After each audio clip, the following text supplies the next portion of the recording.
Boa noite, pessoal do Puramente Podcast, o pessoal que está sempre com a gente aqui.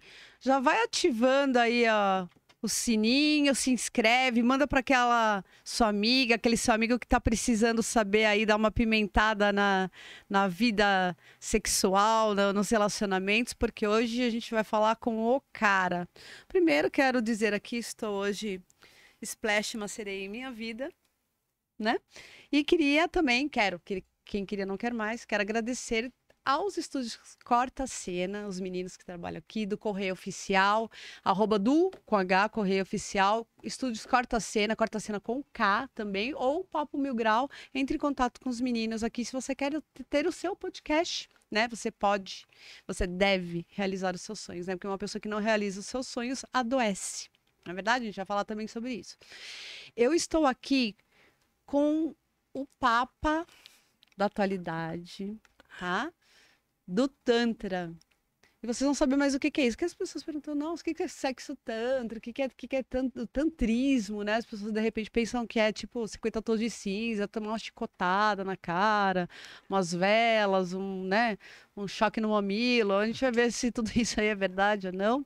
Ele tem mais de 10 anos de experiência, mais de 450 alunos online, 1 milhão de pessoas impactadas no YouTube, não é fraco não.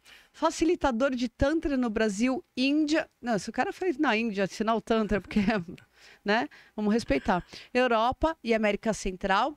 Mentor de relacionamento e sexualidade. Eu tô falando aqui com o Givan Pramod, é isso? É assim que se fala? Isso mesmo, isso mesmo. Bem-vindo, Obrigado, Givan. minha querida. Obrigado pelo carinho. Estar com você aqui. Honra é toda minha. Faz tempo que a gente está combinando, Faz né? tempo, né?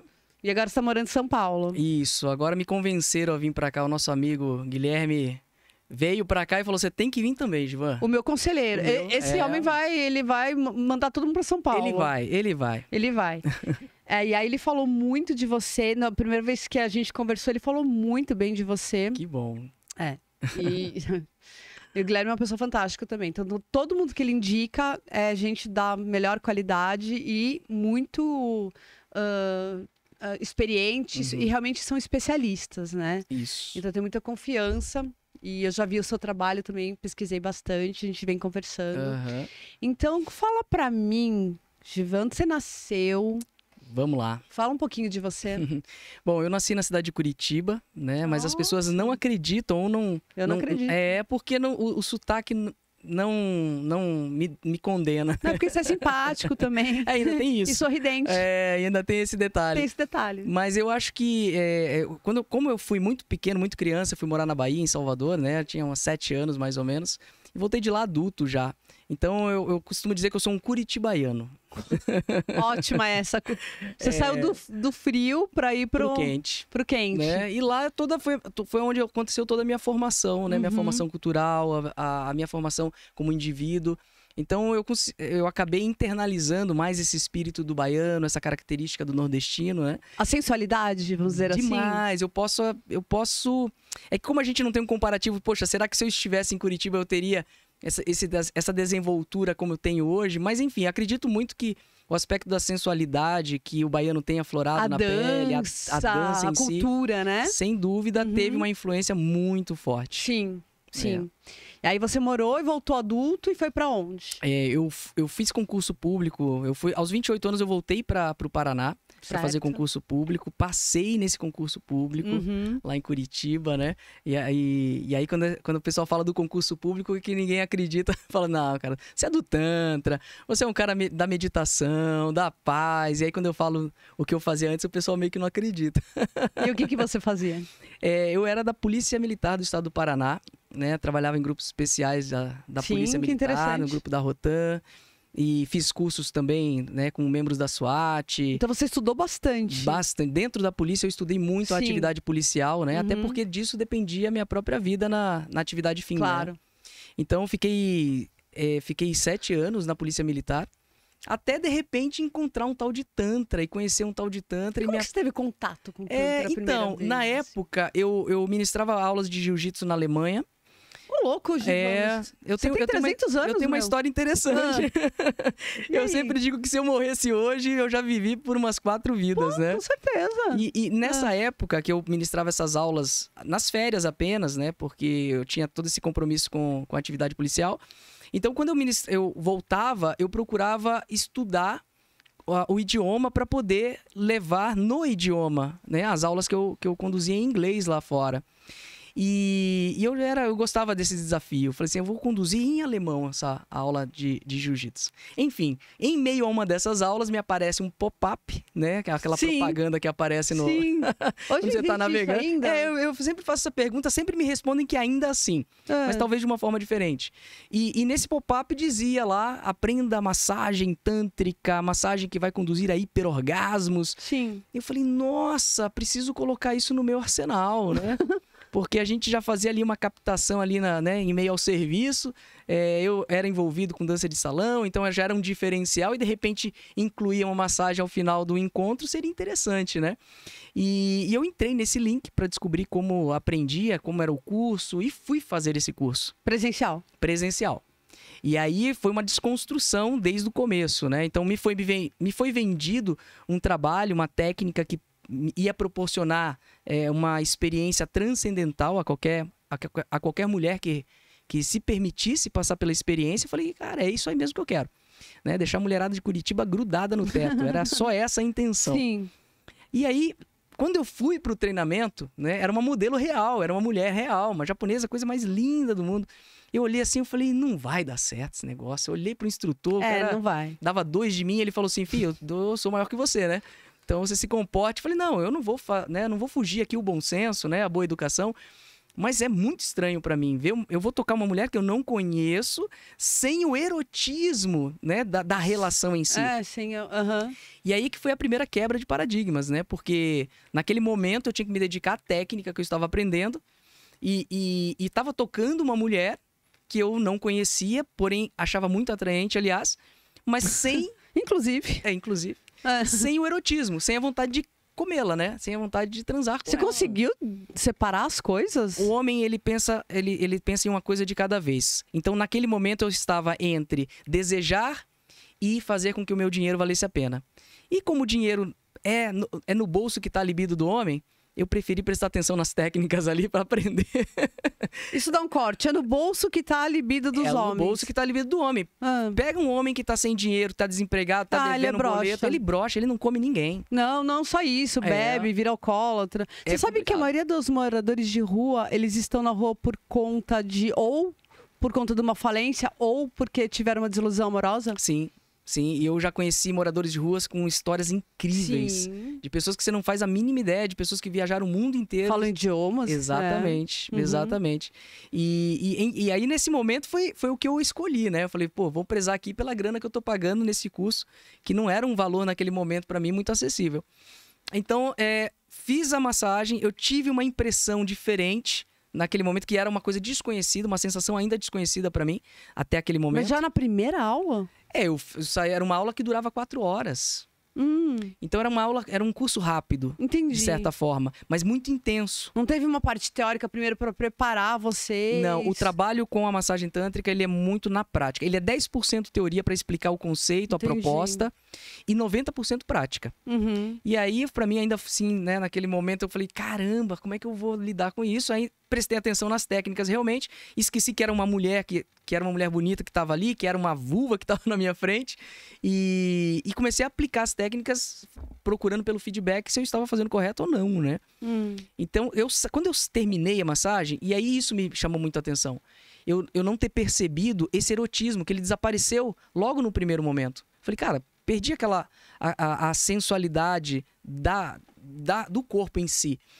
E aí, você olhou pro corpo, então, como uma máquina? Não, naquele momento eu não estava percebendo exatamente qual era a visão que eu tinha daquele corpo. Mas quando eu terminei de fazer o curso, eu entendi algo diferente e eu tive uma sensação de muita gratidão por aquela pessoa estar disponível para mim, para que eu pudesse fazer. Então, eu comecei a enxergar esse corpo como divino, verdadeiramente. Ela emprestou o corpo dela para estudo. Exatamente. E, na verdade, o que ela fez foi uma doação, né, da sua divindade, da sua sacralidade do próprio corpo, né, para uma pessoa que ela não conhecia.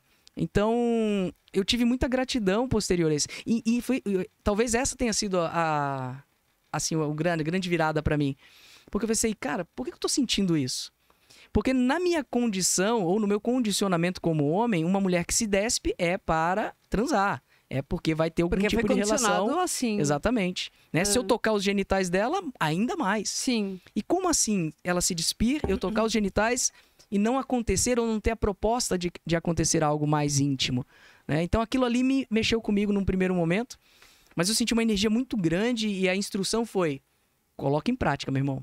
Vai lá agora, né? Rodei a lista ali e aí fui fazendo as massagens, né? E as pessoas tendo resultados assim que eu comecei a ter problemas com o que diziam, inclusive. Porque as pessoas falavam, as mulheres falavam: olha, Givan, nossa, eu tive uma experiência transcendental, eu conversei com o Espírito Santo, com o anjo Gabriel, com o pai que morreu. Falei, vocês estão vindo drogados pra fazer essa massagem, gente? Eu liguei pro instrutor, falei, cara... mas o orgasmo, ele é, na verdade, um curto-circuito cerebral. Muito, só que até então eu não entendia essa questão, porque a minha sexualidade era uma sexualidade muito restrita, Sim. Como é da grande maioria dos homens, total, né? E condicionada ao filme pornô, a religião, a família, o aspecto social, né? Então, eu não entendi o que estava acontecendo ali verdadeiramente. Quando eu liguei pro instrutor, ele falou, cara, você vai ter que passar pelo processo da massagem tântrica. Eu falei, ih, ferrou. Eu falei assim, olha, vai acontecer comigo do mesmo jeito que aconteceu com ela, ou seja, ela vai tocar também os meus genitais? Ele falou, vai, porque a massagem em algum momento vai trabalhar a musculatura genital, a musculatura do pênis. Eu falei, ferrou, filho. Ferrou, porque naquela época eu tinha um quadro severo de ejaculação precoce. E foi por isso que te fez buscar o Tantra? Não foi. Assim, de forma consciente, não. Inconsciente. De forma inconsciente, com certeza. Claro. Por quê? Porque eu queria achar alguma ferramenta que pudesse, não pra mim, mas pra que a menina pudesse se divertir pelo menos por 5 minutos mais. Sim. Né? Mas tem a questão do homem, por exemplo, ter ejaculação precoce e se achar, de repente, diminuído na sua masculinidade.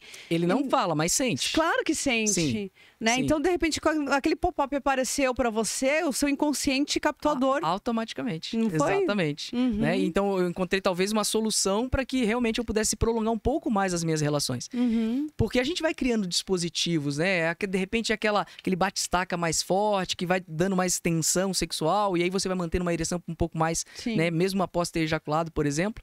Mas eu tinha uma consciência de que, cara, eu tava com 28 anos, imagina, nessa época eu tava com 33 já. Mas eu ficava pensando, e quando eu tiver com meus 60 anos, 70 anos, eu não vou manter essa vitalidade. O que eu vou fazer, né? Já foi buscar algo. Exatamente. E aí foi interessante porque eu resisti num primeiro momento, porque eu achei que ia passar vergonha na situação, né? E aí ele de alguma maneira ele me convenceu. Ele falou, Givan, passa pelo processo. Aí depois conversa com a terapeuta. Eu falei, quem que vai ser a terapeuta? A menina que você atendeu. Eu falei, nossa! Falei, não, gente, não. A menina, eu vou passar vergonha, não pode, né? É que ela tem outros olhos, com os olhos que você tem hoje. Exatamente. E aí a gente conversou, e aí eu expliquei a minha situação. Ela falou, tá bom, deixa comigo. E vai lá, a gente toma um banho, volta deita no colchonete já despido. Eu falei, caramba, eu vou fechar os olhos pra não passar essa vergonha alheia aqui. Nossa, eu não gosto dessa palavra, mas é uma desconstrução. Total. É uma coisa que eu saí dali, né? Ela fez meia hora de... Você quebra tantos paradigmas. Demais. Porque nessa meia hora primeiro, ela começou fazendo um toquezinho sutil, suave, por toda a extensão da pele, né? Provocando essa bioeletricidade do corpo. Eu comecei a prestar atenção no meu corpo, que tava perdendo o controle. Quase ninguém sabe que a pele é o maior órgão do corpo. Então isso aqui é um órgão, é um órgão só. Exatamente. Né? E tem muito potencial, né? O toque da pele, enfim, desenvolve uma série de neuroquímicas que são favoráveis, inclusive, para o sistema imunológico, né? Por isso que as massagens em si, em todas as técnicas, são benéficas. Exatamente. A gente pode entrar um pouquinho mais depois sobre isso, né? Das substâncias, eu acho bem interessante. Sim. E aí, né, quando eu comecei a receber esse toque, o abdômen começou a fremitar de uma forma que eu falei, gente, que espírito que tá descendo aqui, pelo amor de Deus, né? E era uma reação orgástica do meu corpo que eu não sabia que existia. Porque você achou que o orgasmo era só o genital, sendo que a reação orgástica ela é de corpo. De corpo. Exatamente. Corpo e mente. Exatamente. E quando ela foi para as manobras no genital, que são manobras de tonificação, alongamento, ela passou mais meia hora de manobras. E sabe aquela sensação de você vai, mas não vai, vai, mas não vai. Eu já tava uma hora, eu tava desejando, falei, ai meu Deus do céu, eu já tava começando a me imaginar coisas pra realmente eu passar, né, e ir adiante, além daquele momento que tava quase indo pra um pico de orgasmo e aquilo não acontecia. E aí, você é uma péssima influência, você já pode ir embora. Já pode ir embora porque tem alguém aqui que talvez semana que vem já vai procurar isso. Olha aí, ó. Não, mas fica a dica, viu? Tem como você aprender pra aplicar também, viu? Mas se você quiser ir, entendeu? Eu já tô bem satisfeita já com a tua entrevista. Mas tem mais novidades. E aí? Onde faço o curso? Comigo, Nós temos um curso online lá pra vocês aprenderem, pra vocês aplicarem um no outro. O Givan que vai aplicar em você. Nós temos o chá secreto e temos o checkmate. Tem o chá secreto. Não quer o chá secreto? O chá secreto é a arte das pessoas que dominam a arte de proporcionar prazer, né? Eita, se eu soubesse disso, eu tinha te prendido em alguma gaiola, em algum lugar. E aí, continua. Eu escuto isso com grande frequência. Imagino. É um perigo. E aí, naquele momento, meia hora, imagina, meia hora, eu não aguentava 3 minutos, meia hora essa mulher manipulando o genital e não acontecia nada. Quer dizer, não acontecia... O finalmente, aquilo que a gente chama de finalmente. E aí ela finalizou a massagem. Eu falei assim, não, ela não fez isso, ela não parou essa massagem. Eu comecei a odiar essa mulher naquele momento. O ódio é o amor que adoeceu. Exato, né? Uhum. São lados da mesma moeda. E aí eu falei, cara, sério? Ela falou assim, olha, respira. Eu falei, não. Mas eu tava numa energia. E aí quando eu entendi, quando eu voltou a alma pro corpo, né? E ela explicou toda aquela, né? Todo o que foi que ela fez, qual era a proposta do trabalho, de acúmulo de energia. Eu sei que naquele momento eu nem lembrei da ejaculação precoce. Eu só lembrava daquela contenção de energia muito forte que eu queria sair correndo os próximos 20 quilômetros. E o mais interessante é que eu sinto esse pulso de vida, essa energia, essa inspiração, essa motivação até hoje quando eu preciso fazer algo importante na minha vida. É muito louco. Eu subo no palco, realmente essa energia vem de uma forma ancorada, muito poderosa. Deixa eu te perguntar uma coisa. Você também é psicanalista ou não? Não, mas a gente atua com algumas ferramentas da psicanálise. Sim, o Freud ele fala, né? O ser humano ele vive em busca do prazer e quando ele acha o prazer, ele quer a repetição do prazer. E você deve conhecer a história do vibrador, como ele foi inventado. Então, acreditava-se, só para quem não conhece, acreditava-se que a histeria, porque histérico vem de útero, significa útero, né? Então, histerectomia, histérica, só via de mulher. Não existe histérico, não existe essa palavra, é só histérica, não feminina, por conta do útero. E naquela época, nos manicômios na França, na Alemanha, na Polônia, tinham muitas mulheres casadas, castradas sexualmente, com síndrome do pânico, depressão, tudo aquilo que a gente já sabe. Se existe hoje, imagina naquela época que a castração era gigantesca, social, religiosa, enfim. Elas adoeciam mentalmente, eram colocadas em manicômio. Até o dia que o Dr. Brauer e o Freud descobriram que um orgasmo tirava elas dessa condição mental, síndrome do pânico, que hoje tem o nome, síndrome do pânico, transtorno de ansiedade generalizada, depressão e um monte de outras patologias psíquicas, tá? E aí, os médicos começaram a masturbar mulheres. Exato. Né? Só que eles começaram a ficar com tendinite. E aí, inventou-se o primeiro vibrador. Que foi descoberto Mas por era acaso, só para as mulheres de alta sociedade. Sim. Não é? Sim. Era, a rainha da Inglaterra tinha um também, enfim. O vibrador, ele era utilizado como ferramenta médica, né? Na área de saúde. Hoje, engraçado erotizaram, mas ele é uma ferramenta de saúde. Mas os médicos passaram a novamente prescrever orgasmos. Olha que interessante, né? Sim. Então, a gente teve esse ponto da história, onde o vibrador, inclusive, ele foi descoberto de uma forma, né, que não era a esperar. Tem um filme chamado Histeria, que conta essa história de uma forma muito engraçada.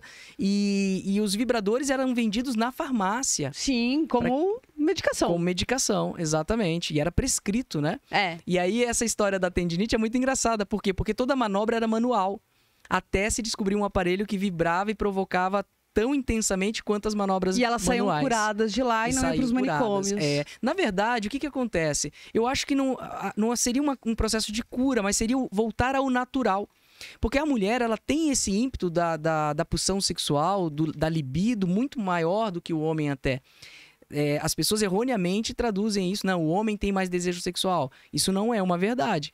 As mulheres têm mais esse ímpeto da libido, né? Mas elas são castradas desde criancinha e aí, né, acontecem as patologias que a gente sabe no dia a dia. Por isso que as mulheres têm mais patologias psíquicas do que os homens. Os homens são considerados mais racionais e as mulheres com mais transtornos psíquicos, inclusive as mais comuns de hoje. Eu não gosto da palavra normal, mas as mais comuns, que é transtorno borderline. Então, um monte de CID aí que estão criando dentro de um conjunto de sintomas, colocam um rótulo sintético, uma medicação, a indústria farmacêutica agradece. Exatamente. E por que o orgasmo não é interessante, né? Porque não vende, porque é de graça. Exatamente. É gratuito, né? É isso. Então, o Tantra, que na verdade, o Tantra ele não tem a ver com a massagem tântrica. Deu-se o nome massagem tântrica por uma série de práticas que trouxeram, né, do Tantra como aspecto sensorial e deram um nome comercial ao trabalho.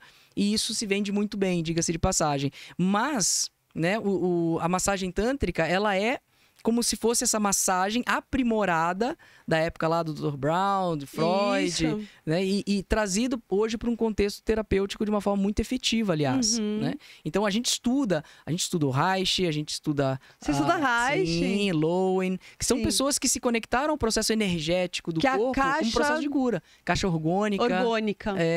Então, porque são terapeutas que, mesmo na época que viviam, entenderam o processo energético, né, que não é algo sobrenatural, é algo científico e que pode ser medível, inclusive. O Reich, ele foi muito taxado de louco, ele era médico, né? Demais. E ele foi taxado como louco porque ele fazia as experiências dele sozinho, mas ele tem um livro chamado A Biologia do Câncer, né? Que ele prova que através dos orgasmos poderia ser curado o câncer. A gente não está falando isso, pelo amor de Deus, se você tiver um CA, você tem que ir ao médico. O que a gente está falando são de terapias alternativas. Pode auxiliar no processo. Exatamente, para auxiliar no processo, né, de remissão, de cura, como você queira chamar. É que o Reich, ele era médico também, assim como o Freud, Dr. Brauer também.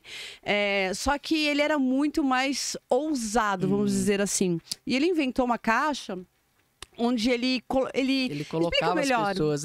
O Reich, ele criou uma caixa chamada caixa orgânica. Isso. Que era onde ele fazia uma caixa com determinados materiais, né? Que acumulavam, segundo ele, energia do universo dentro dessa caixa. Isso. Mas que ele identificou também que essa energia de fora era a mesma energia, era idêntica à energia de dentro, ou seja, da energia orgástica. Isso era muito louco. Por isso ele chamou orgone. Por isso ele chamou caixa orgânica. Por isso que ele colocava umas antenas nessa caixa para captar os raios. Para captar essa energia orgástica cósmica. Isso. Para concentrar nessa caixa onde ele colocavam pessoas doentes. Para que essas pessoas, né? E ele obteve êxito em muitas pessoas, tanto que ele fez esse livro raríssimo, A Biologia do Câncer, né? Biologia do Câncer ou Biopatia do Câncer. A biopatia do câncer. Ele tem um outro também que ele fala sobre a economia do orgasmo, né? Um livro de capa vermelha. Quando eu estudei, mandaram a gente fazer com uma maçã. Que a maçã não apodrecia. Olha. Na caixa. Inclusive, em São Paulo tem o museu de Reich. Olha, eu não sabia disso. Você não sabia? Não sabia. Tem a caixa original. Uau! Aqui em São Paulo. Nossa, você precisa visitar. Com certeza. Né? Então, quando eu fiz psicanálise, a gente estudou Reich, ele falava muito sobre as couraças, sobre o movimento do corpo, mas ele era muito ligado à parte sexual. Freud também. Sim. É porque é energia criativa, né? É energia criadora, é energia primordial da vida. Eu falo sobre energia sexual hoje dentro das empresas com outro nome. E quando a gente aplica exercícios que não sexuais, as empresas ou aqueles colaboradores, muito para a equipe de vendas inclusive, eles batem meta de um mês num dia. Então, é porque quando a gente fala de sexo dentro dessa sociedade, parece que a gente tá falando de pornografia. Mas tudo é sexual. Sim. A planta é sexual. Exato. É tudo que vive, tudo que tem átomo é sexual. Olha, a polinização é sexual. Exatamente, é tudo sexual. Então a gente não está falando de pornografia, são coisas completamente diferentes. Me explica uma coisa, de onde vem a palavra Tantra e o que significa? Vamos lá, o Tantra, ele é uma filosofia comportamental, ao contrário do que muita gente pensa, que o Tantra ele está voltado único e exclusivamente ao aspecto sexual. Aliás, diga-se de passagem, o aspecto sexual é o menor de todos dentro do Tantra. Nem se fala no Tantra original, no Tantra tradicional, ritualístico, sobre aspectos sexuais. O Tantra, ele fala sobre comportamento, ele fala sobre, é considerado também uma ciência da transformação, né? E o Tantra, conforme as eras e conforme a região por onde ele chegava, né? Originalmente, ele vem de uma região ali da Caxemira, da região do Paquistão, que antigamente ainda era parte da Índia, e vem de uma cultura, de uma sociedade de cultura matriarcal. Eu não diria nem matriarcal, mas eu diria matrifocal, onde a base era o acolhimento, o sensorial, né, a disrupção. Então, conforme essas pessoas, esse grupo de pessoas foram desenvolvendo essa forma de se relacionar, algumas pessoas que saíam dessa sociedade, saíam dessa comunidade, iam para outros lugares, iam se adquirindo novas características. E aí existe, por exemplo, o Tantra budista, existe o Tantra Yoga ou Yoga Tântrico. Tem várias vertentes. Várias vertentes. E cada momento de época, por exemplo, teve um momento que o Tantra eram os bruxos da Índia. Eu dou curso de Tantra na Índia. E às vezes, dependendo da região que eu me apresento como um terapeuta ou como um professor, e quando eu falo do Tantra, as pessoas, nossa, é como se eu fosse um cara do voodoo. Bruxo. Ainda mais porque a gente trabalha com manipulação de energia também, né? Quer dizer, então na Inquisição, se você fosse mulher, você seria queimado na fogueira. Com certeza eu fui em vidas passadas, né? Até hoje eu tenho resquício, não posso ver fumaça que me dá um desespero. Então... É mesmo? É verdade. Eu te levo num lugar e tu esquece. Fumaça pra mim é desesperador, é muito louco. Mesmo? Você tem fobia de fumaça? É algo que me irrita demais. Te irrita? Então, às vezes, a pessoa quer fazer uma fogueira aí, eu falo, acho que já tentou fazer terapia de aproximação? Então, né, uma dessensibilização, né?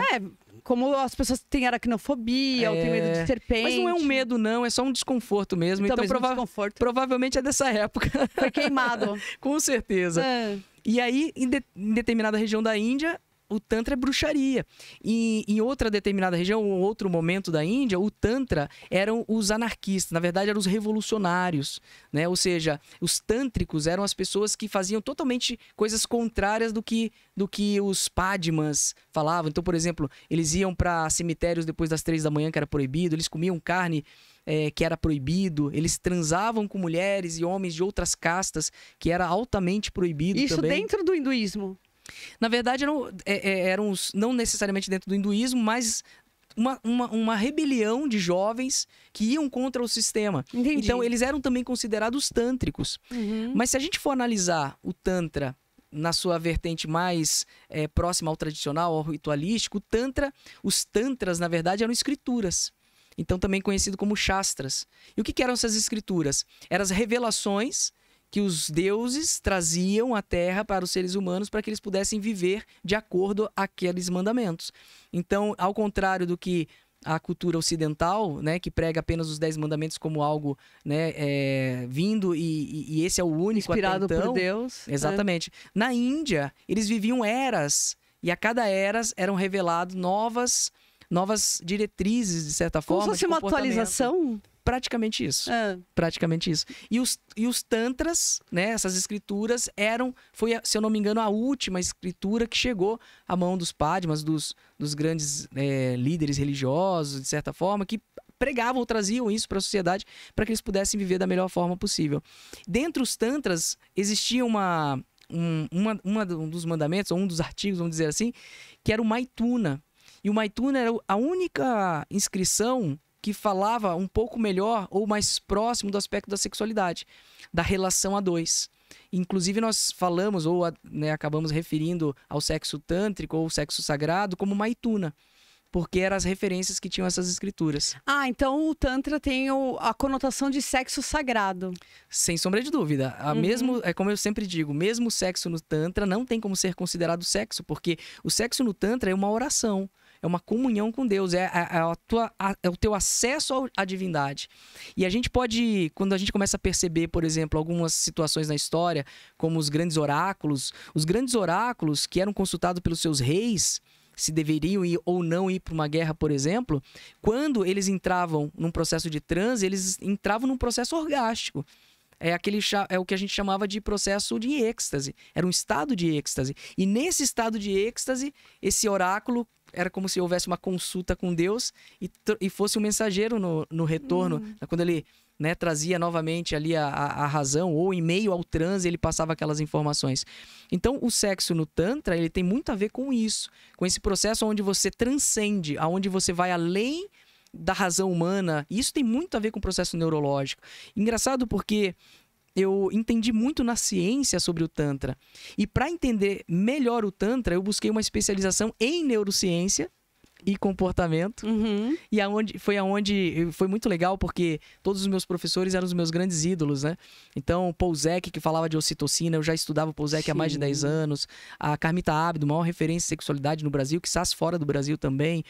Leandro Carnal, foram todos eles meus professores. Leandro Carnal, ele foi seminarista, inclusive, né? Foi, exato. E ali, poxa, muito legal porque qual foi a minha grande surpresa? Que mesmo a minha professora, que era especialista em sono, era especialista em sono para melhoria da atividade sexual. Olha que interessante. Inclusive, a atividade sexual reprimida, ela pode gerar resultados, por exemplo, no esporte. Porque a concentração dos atletas antes de uma partida, por exemplo. Exato. Porque você coloca toda aquela energia sexual, reprime e... Mas tem uma forma correta de fazer isso, sabe? Você acha que eles fazem errado? Não necessariamente errado, mas poderia ser melhor otimizado. Porque o que é a energia sexual? Toda energia, ela é apta ou ela é benéfica a partir do momento que você coloca ela em movimento. Então, se você coloca uma energia em movimento, você pode ter luz, você pode ter água, você pode ter resultados. O resultado só provém, né, realmente do movimento. Ou do não movimento, que não deixa de ser. Mas a questão da qualidade energética, ela vem do movimento. Então, se você vai numa hidrelétrica, por exemplo... Eu ia falar sobre Chernobyl, inclusive. Exatamente. Então, o que acontece no esporte? Né? Eu trabalhei com alguns esportistas e eles tiveram resultados incríveis a partir do momento que a gente começou a trabalhar com essa energia em movimento, mas que não através do sexo. Isso é interessante. Para eles não saírem fazendo o que eles geralmente fazem. O que a gente fez? Né? Tem um atleta de natação, o Guilherme Costa, e aí a convite do maior especialista, né, em mentalidade esportiva, que é o Lincoln Nunes, é um grande amigo meu.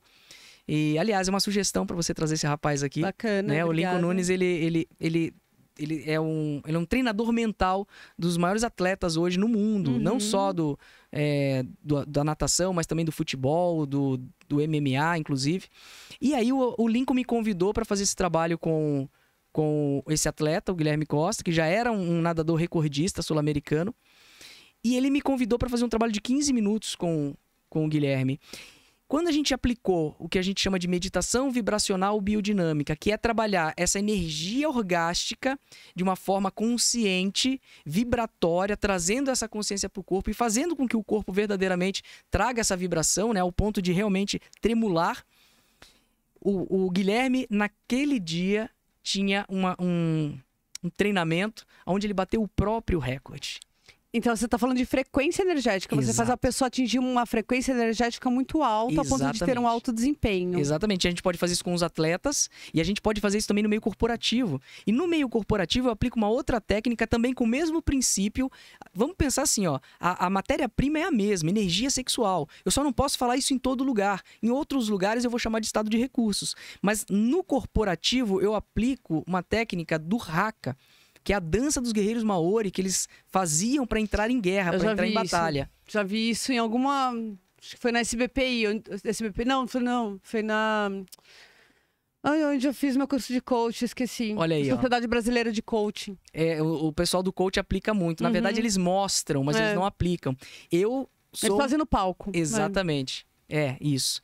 E eu hoje aplico nos maiores treinamentos do país. Então, eu aplico isso no Ultrapassando Limites do Rodrigo Cardoso. Que é a dança da guerra. A gente faz essa dança da guerra e coloca todo mundo em estado de recursos. Sim. E dentro da empresa, quando fazemos isso, eles não entendem por que naquele dia em especial eles batem meta, se não do mês inteiro, muito próximo do que seria a meta do mês todo. E eu só coloco eles em estado de recurso. Eu não ensino a vender, apesar de ser professor também em neurocomunicação e vendas.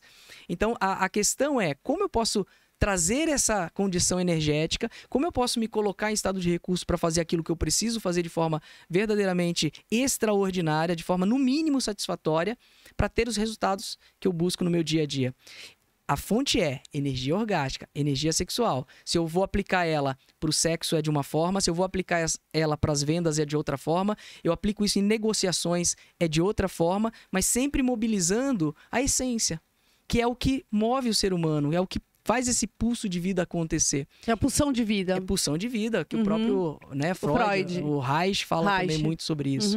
Né? O Lowen já trabalhava, o Lowen veio depois do Reich, e o Lowen já trabalhava, né, com alguns movimentos, inclusive, que é dentro dessa bioenergética, da bioenergia, para que essas pessoas pudessem trazer esse estado. O Reich trabalhava muito também a questão da dança. Dança é fundamental, qualquer tipo de movimento. Gente, movimento, Dança vai mobilizar. Pisar na terra, contato com a natureza, né? As massagens dentro do Tantra, nós trabalhamos uma série de manobras que vão tonificar e trazer, né, esse preparo para o corpo para que ele venha a vivenciar essa experiência orgástica de uma forma extraordinária. Agora essa expansão de tantas casas de Tantra, pelo menos em São Paulo. Nossa, tá cheio de... Mas tem casa de Tantra e casa de Tantra, né? Entendi. Tem muita gente que Entendemos. tem muita gente que achou no nome, né, uma grande oportunidade. Por quê? Porque o Tantra, eu sempre falo... Legaliza o sexo. Não necessariamente. Tira de uma conotação de promiscuidade e infidelidade para algo sagrado e divino. Se fosse, seria bom, sabe, Tola? Se fosse realmente a sexualidade sagrada, seria extraordinário, mas não é o que acontece. Então, quando eu dou mentoria, eu sou mentor de terapeutas no Brasil hoje. Eu sou o único mentor de terapeutas tântricos hoje no Brasil. E para os meus alunos, eu falo para eles o seguinte: olha, você quer entender o Tantra como negócio ou como um hobby apenas? Ah, Givan, não, é o meu sustento. Então tá, então você precisa aprender uma única coisa: o sexo, ele é muito barato. Hoje uma sessão de massagem tântrica comigo custa R$ 1.090. São 2 horas aproximadamente de sessão.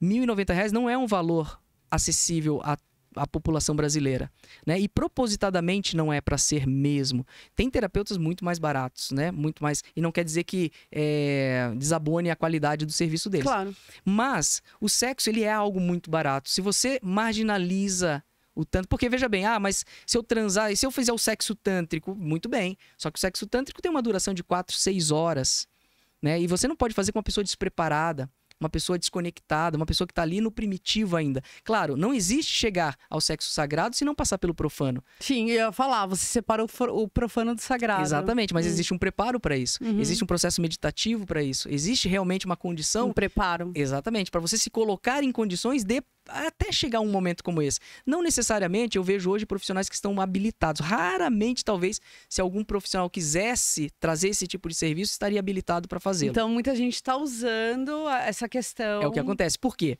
Porque os homens, eu te falo mais dos homens porque é o que eu escuto das mulheres. Os homens, quando eles vão para uma sessão de Tantra, e aí o nível excitatório se coloca de tal forma como ele nunca viveu antes, que ele fala, pelo amor de Deus, mete a boca aí, gente, né? Faz um negócio aí mais rápido para eu poder... né, chegar lá de uma forma que eu conheço. E aí o que acontece? O bom terapeuta, ele vai falar, não, cara, não é essa a proposta. Eu entendo se cabe uma ejaculação aqui, por exemplo, ou não. Né? E eu não então trabalha a ansiedade também. A gente vai trabalhar a ansiedade nessa questão também.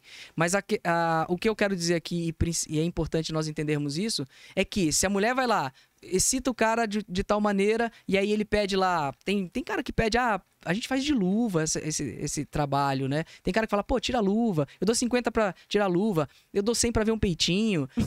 Eu dou 200 se cair de boca. Tem propostas de tudo. O pessoal tá achando que é tipo uma casa de... Então, aí o que aconteceu? Mulheres que já são da profissão do sexo, falam assim, lá não faz, mas aqui eu faço. E aí chamou de Tantra também.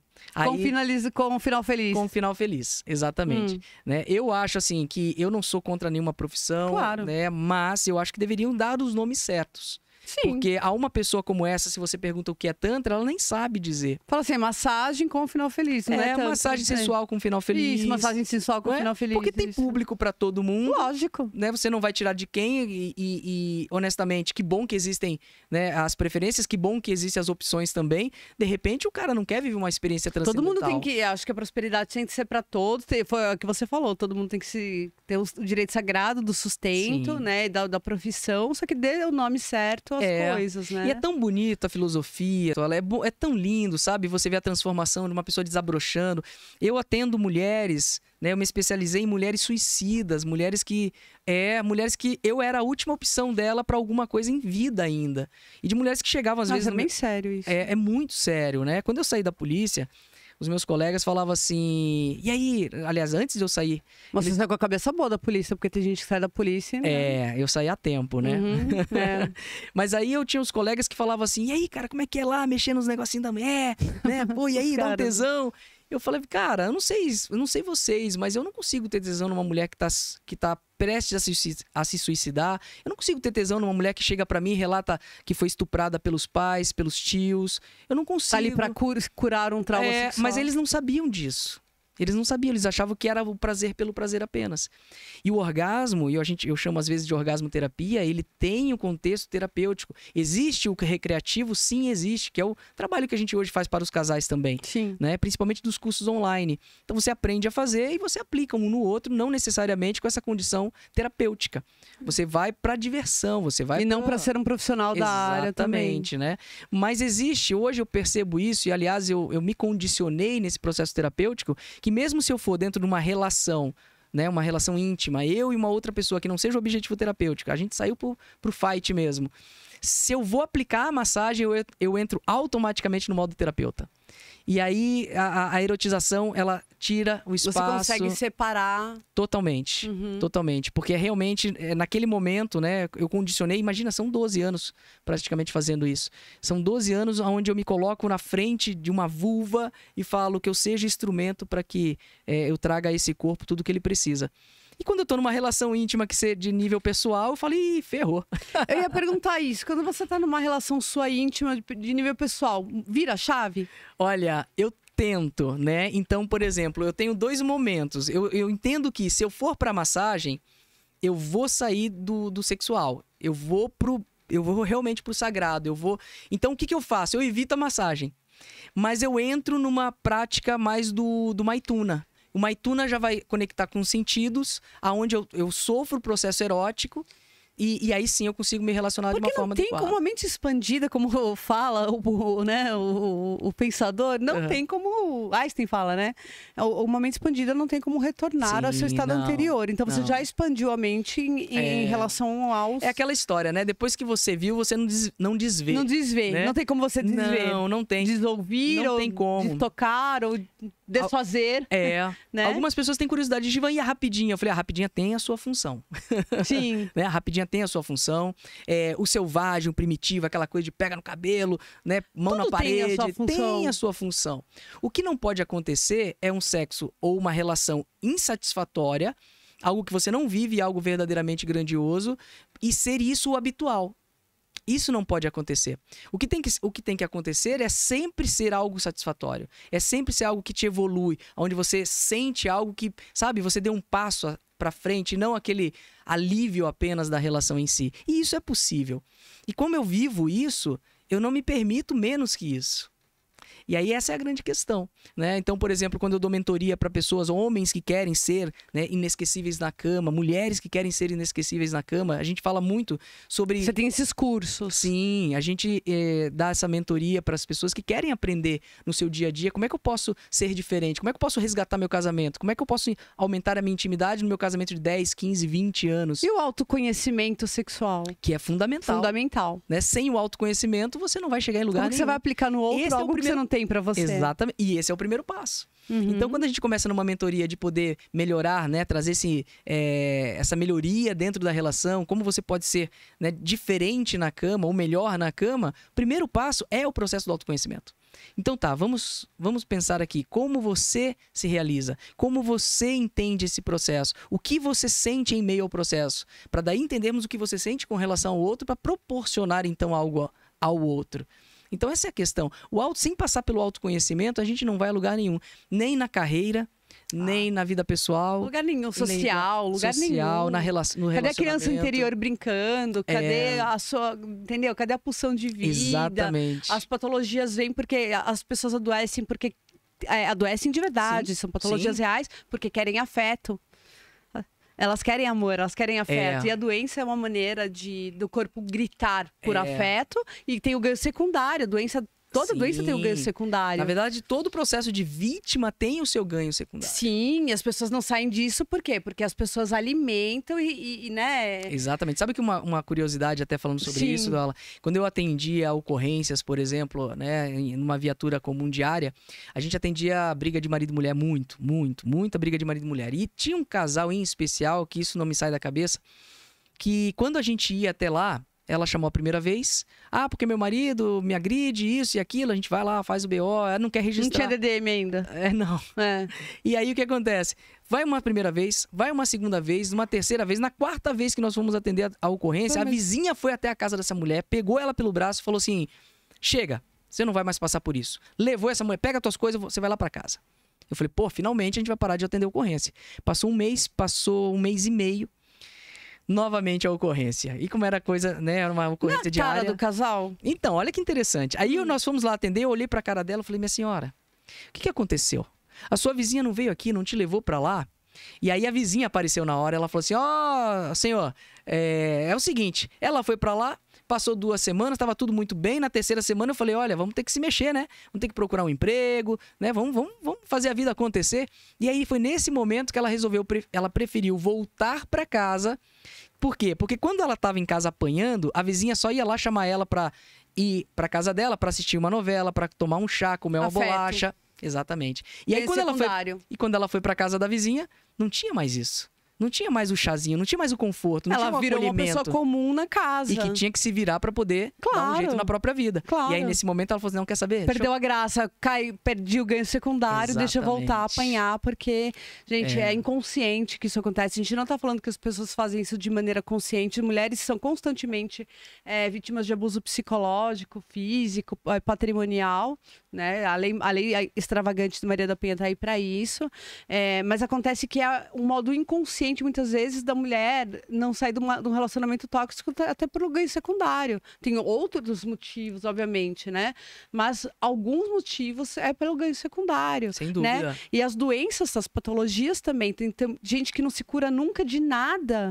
Ou transfere, ou substitui, desloca aquela doença para outra doença, outra patologia, porque tem que ser uma eterna coitada, porque as pessoas, vamos tomar cuidado com essa pessoa, porque ela está sempre doente, vamos tomar cuidado porque ela tem depressão, porque ela está sensível. Não, as pessoas não querem ter depressão, não é isso, tá? Mas, se eu estiver em constante estado de fragilidade, a tendência é que as pessoas cuidem mais de mim, tenham mais cuidado, mais zelo comigo, me deem mais afeto, afinal eu estou adoecida.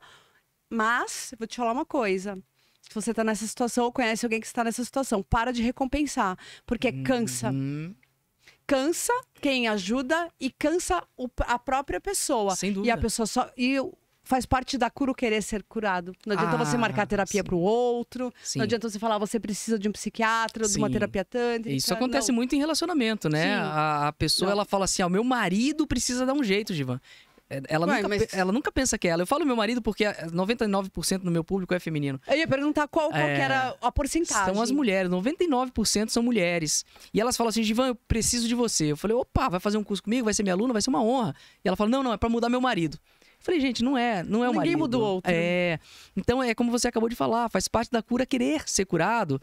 Entenda, não é o outro, sempre vai ser você. O outro não existe, Givan. O outro é só um reflexo. É reflexo. É só um reflexo, né? E o Tantra vem como uma possibilidade, né, de você poder fazer esse autorreconhecimento, assim como tantas outras terapias. Então ele também é um instrumento de autoconhecimento muito poderoso. Sim, com certeza. Porque tudo é sexual, não é assim, gente? Não é sexual no sentido daquilo que a gente está falando de pornografia. Não do sexo. Não de sexo, tudo é sexual. Por exemplo, a fase oral do bebê, a fase anal do bebê, tudo é sexual. O bebê é um ser sexual, né? Olha, eu vou te falar uma coisa, Toala, é muito louco, porque muita gente me procura, médicos, ginecologistas, urologistas, terapeutas de todas as áreas, porque sempre, psicólogos, psiquiatras, sempre, em algum momento, vai esbarrar na sexualidade. Em algum momento, por mais que você esteja evoluindo numa hipnose, você tá lá fazendo hipnose para curar uma fobia, chega em algum momento, o hipnólogo me liga e falou, Givan, chegou no aspecto sexual, agora é contigo, cara, preciso da tua ajuda. Sempre é. Então, eu vou só explicar antes que isso dê margem ao erro. Quando eu falo que o bebê é um ser sexual, planta é um ser sexual, tudo é sexual. Por que o bebê é um ser sexual? Porque é um ser humano. Isso não significa que ele está pronto para praticar sexo. Ele é só um ser sexual. Entenda a diferença. É bom entendermos, inclusive, que... Tanto que o bebê, ele se toca, ele vai experimentando as sensaçõezinhas dele, vai se formando o aspecto da sexualidade, né? Isso. É o que as pessoas confundem muito. Quando a gente fala de sexualidade, as pessoas automaticamente entendem como pornografia. Sexo. Não, e pornografia. Logo, é algo sujo. E sexualidade não tem nada a ver... Sexualidade se vocês... Olha, faz um teste. Busca lá no Google. Sexualidade pela Organização Mundial de Saúde. Lá vai estar escrito que a sexualidade é algo inerente ao ser humano, que faz parte do comportamento, faz parte do seu dia a dia, faz parte da sua biologia, fisiologia, Exatamente. Tudo. Então o aspecto da sexualidade, ele é muito mais amplo do que o aspecto do sexo. O sexo, eu costumo dizer que relacionamento não é amoroso e sexualidade não é sexo. Relacionamento não é amoroso, mas é também o amoroso. Porque a gente pode viver as relações interpessoais e principalmente a relação intrapessoal, a forma como você se relaciona com você mesmo. Acho que é por isso que o pessoal demoniza muito a psicanálise. Adoram o comportamental, nada contra o comportamental, porque eu também estudo comportamental, TCC na psicologia, mas a questão é, as pessoas demonizaram e... Desde 1700 e alguma coisa, quando Freud e Brauer se juntaram lá, até 1800, quando ele lança o livro Interpretação dos Sonhos, né? Ele lançou, o Freud tem muitos livros, mas ele foi demonizado, Jung foi demonizado, Reich foi demonizado, todos eles. A psicanálise só foi aceita na grade curricular de psicologia agora, recentemente, porque era uma parapsicologia. Sim. Por quê? Porque tudo tudo é sexualizado, né? Então, por exemplo, a amamentação é um ato sexual, não é um ato de sexo, não é erotismo, né? Então, a fase anal do bebê, que quando ela é mal resolvida, o que pode acontecer com esse ser adulto? A fase oral não resolvida, o que vai acontecer com esse adulto? Vai fumar. Vai beber. Exatamente. Não, existe chupar dedo. Existe. Automaticamente existe um reflexo do comportamento quando isso não é visto como algo natural. Exatamente. Se você demonizar o sexo, que você é filho do pecado, que o sexo é pecado, acabou. Acabou tua vida. Você já tá castrado. Né? Então, e aí a gente não entende porque a gente acaba entregando, né? Eu falo que a gente vive a verdade do outro, né? As verdades emprestadas, eu chamo dessa forma. Então, até eu criar minha identidade, é aquilo que os meus pais sempre falaram. Isso é regra. Isso, pra mim, é o mundo que eu vivo. A partir do momento que eu começo a abrir esse leque de opções, onde eu começo a escutar também outras pessoas, mas que de fora também do contexto onde eu convivo, de fora da igreja que eu frequento, de fora da sociedade, da associação que eu estou frequentando, mas de pessoas que hoje o acesso é tão livre. Tá aqui, ó. Tá no celular. Antigamente, numa biblioteca já se fazia isso. Mas quando a gente começa a ver outras visões sobre vários aspectos, eu sempre fui muito curioso. Desde criança. Gente, como que são feitos os bebês? Como que os bebês aparecem? Minha mãe falava que nascia do repolho. Já ouviu essa? Eu não tinha ouvido essa ainda. Como que falaram pra você? Cara, eu nem lembro. Mas a cegonha era mais clássica, Pra mim foi o repolho. Olha só. Do repolho, gente. Do repolho. Pelo amor de Deus. Mas eu vou te falar uma coisa. Essas mentiras contadas, eu acho que para homens e mulheres da nossa época, da nossa idade hoje, né? Pra mim foi um susto quando eu descobri, por exemplo, aos 16 anos, 15, 16 anos, que eu fui entender que primeiro, que a mulher tinha 2 buracos, que não era um só, que eu achava que era um só. Eu descobri tarde. É mesmo? Não, além de ter 2 buracos que eu não sabia, ainda eu descobri que o buraco era por baixo e não de frente. Que era o que eu imaginava. Eu falei assim, no dia que for me relacionar com alguém, eu tenho que ir de reto, né? Eu tenho que ir de frente. E aí descobri, não, é por baixo. Eu falei, gente, mas sério? Mas a maioria, você sabe bem disso, eu não sei, você atende muitas mulheres frígidas? Sim, que na verdade... Vamos deixar... A palavra frigidez não no sentido pejorativo. Mas vamos pontuar aqui, porque veja bem, eu costumo dizer, né, o processo da anorgasmia. Isso. A mulher que não tem a sensação orgástica. Isso. São 3 pilares, você vai dar um corte bom.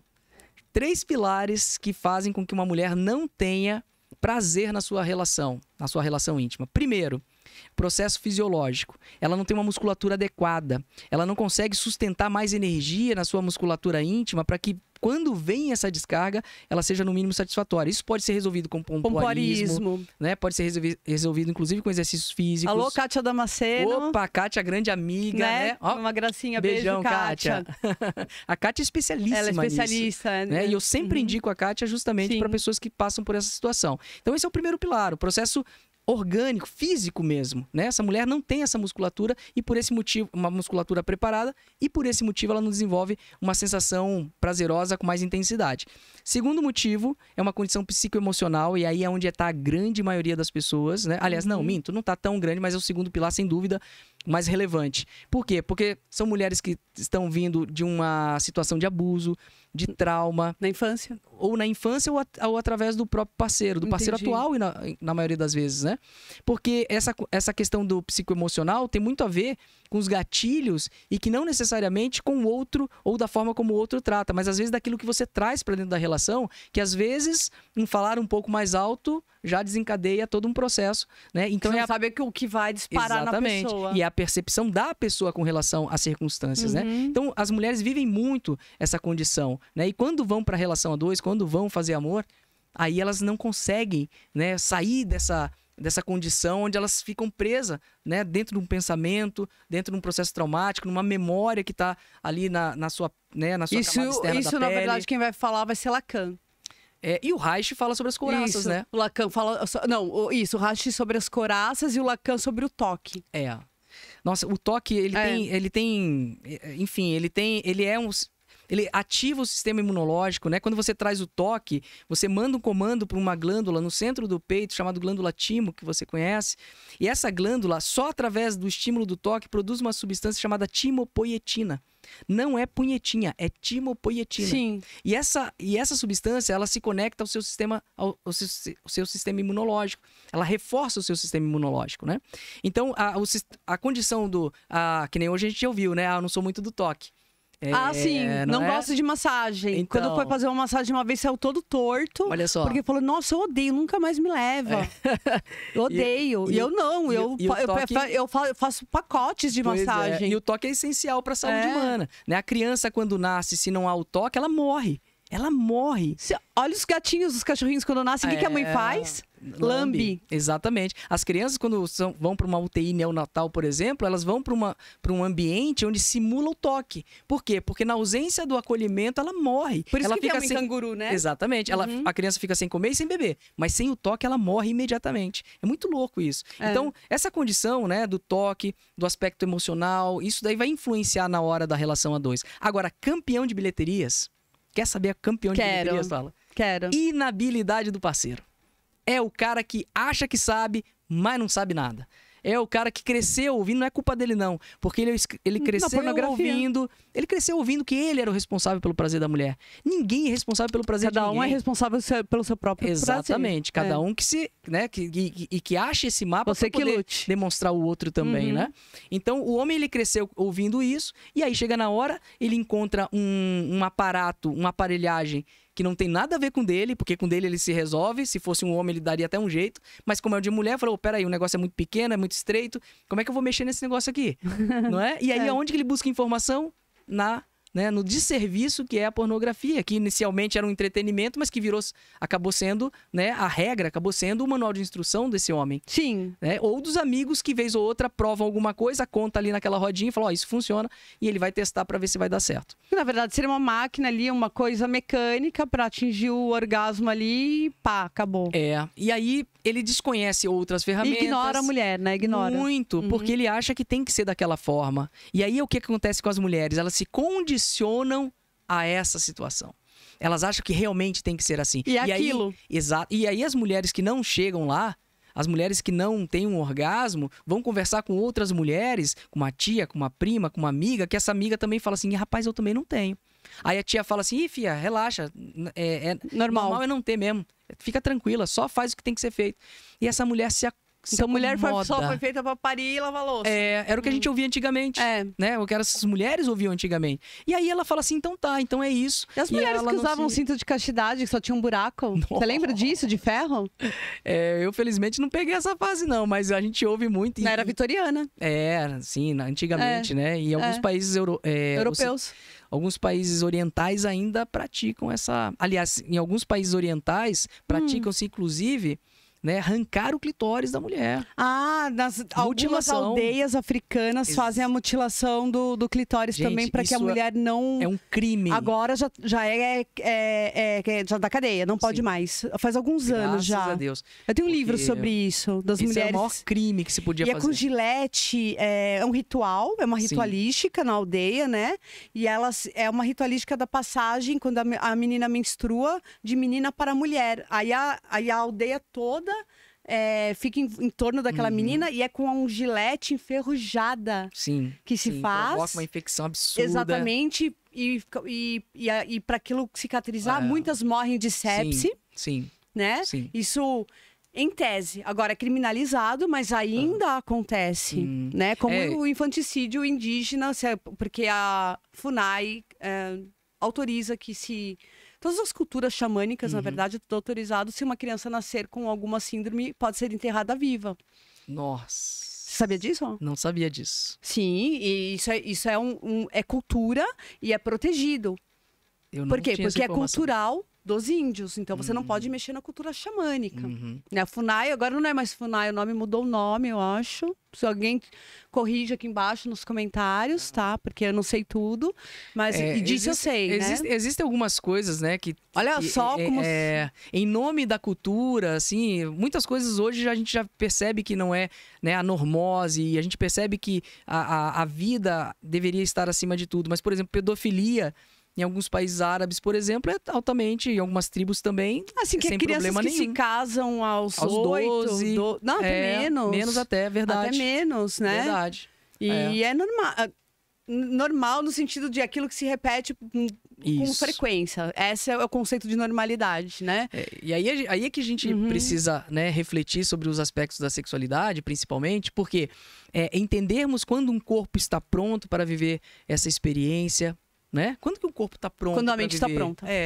Imagina, né? Se a gente for trazer um pouco desse aspecto da neurociência, o cérebro humano, ele só vai estar, principalmente essa parte, né, frontal do córtex pré-frontal, que é a nossa parte mais cara do corpo, é o que mais consome energia, inclusive. Então, é a imagina, parte empática, né? Não, é a parte racional, empática, onde você vai ter realmente um senso maior da realidade que vive. Esse cérebro só fica pronto aos 25 anos. Sim.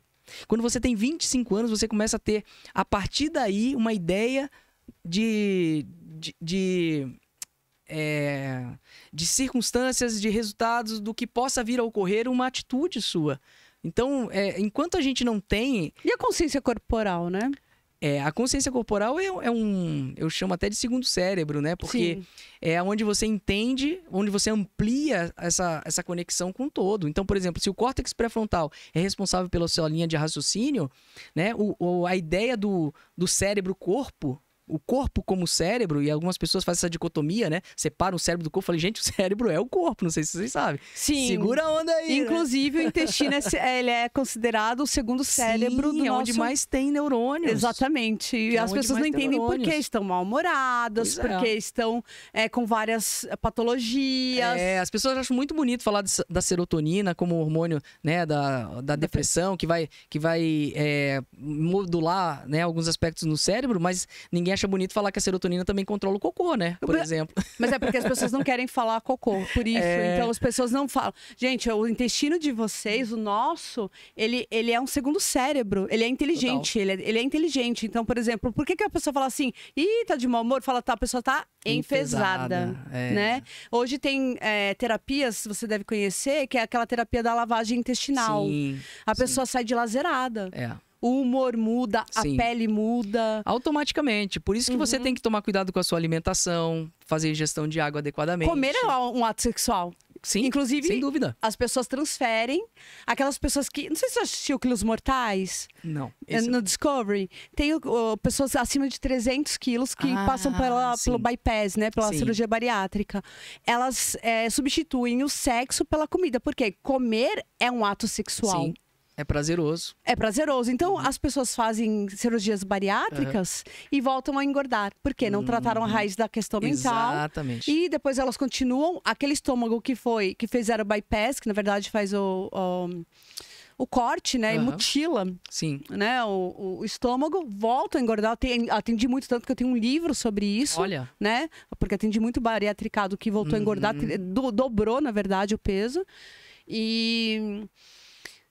por quê? Porque a energia sexual estava reprimida e por conta dos traumas que não foram curados, a pessoa come os afetos. Base, né? Então ela tem relações sexuais com a comida. Isso. Elas têm orgasmos comendo. É isso. Acontece muito. Você já viu isso? Já.